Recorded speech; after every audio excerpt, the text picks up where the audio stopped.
बीवी से नाजायज ताल्लुकात का बदला लेने के लिए कमर नामी मुलजिम ने अपने दो साथियों से मिलकर नौजवान से ज्यादती कर डाली।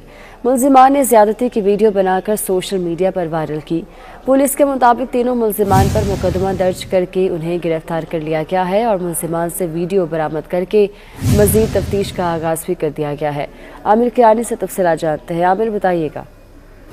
जी बिल्कुल इसी तरह ही है कि ये वाकया चौटाला में पेश आया है, जहां पर कामरान उर्फ कमर नामी शख्स ने अपने दो साथियों के साथ मिलकर नौजवान को ज्यादती का निशाना बनाया है और मुलजमान ने वीडियो भी बनाकर उसकी सोशल मीडिया पर अपलोड कर दी है। पुलिस राय के मुताबिक मरकजी जो मुलजम है कामरान उर्फ कमर, इसको शुबा था कि मुतासरा नौजवान की बीवी के साथ नाजायज तल्लुकात हैं, जिसका बदला लेने के लिए उसको सबक सिखाने के लिए उसने ये कदम उठाया है। मुलजमान ने बहाने के साथ इमरान नजीर नामी नौजवान को वीराने में ले गए, जहाँ पर ज्यादती की गई और मुलजमान ने इसकी वीडियो भी बनाकर सोशल मीडिया पर अपलोड कर दी है। पुलिस ने मुकदमा दर्ज करके तीनों मुलजमान को गिरफ्तार कर लिया है और वीडियो भी बरामद कर ली है और मजीद तहकीकात भी की जा रही है। जी ठीक है, बहुत शुक्रिया आपका।